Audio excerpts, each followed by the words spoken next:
မြန်မာမျိုးသမီးလက်ရွေးစည်တင်ပါဝင်ရှင်ပြိုင်မဲ့ AYA Tri-Nation Cup ပြိုင်ပွဲကြိုသတင်းစာရှင်းလင်းပွဲကိုသူဝနဘောလုံးကွင်းမှာပြုလုပ်ခဲ့ပါတယ်။၃ရက်နေ့မှာမြန်မာမျိုးသမီးအသင်းနဲ့ Uzbekistan မျိုးသမီးအသင်းတို့ပထမပွဲစဉ်ဖြစ်စတင်ရှင်ပြိုင်ကစားမှာဖြစ်ပြီးလေ့ကျင့်ချိန်ရက်20ကျော်သာရပေမဲ့အကောင်းဆုံးပြင်ဆင်ထားတယ်လို့မြန်မာမျိုးသမီးလက်ရွေးစည်တင်နီးပြချုပ်ကပြောပါတယ်။ I'm Kato,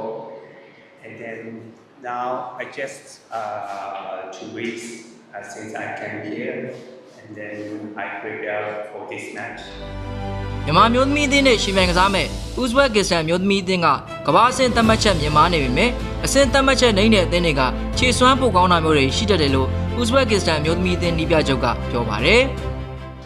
Yeah, this tournament in general provides 3 teams who are very close to each other in FIFA ranking. Of course, I'm a little bit skeptical about FIFA rankings because I don't think that it's all the time showing the real quality what the team has.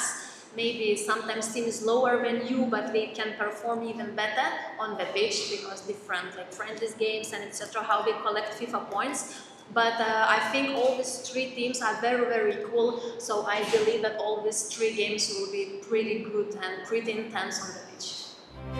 လက်ရှိအချိန်မှာကမ္ဘာအဆင့်သတ်မှတ်ချက်အရထိုင်းမျိုးသမီးအသင်းကအဆင့်50 Uzbekistan မျိုးသမီးအသင်းကအဆင့်53နဲ့မြန်မာမျိုးသမီးအသင်းကအဆင့်55မှာရှိနေပါတယ်။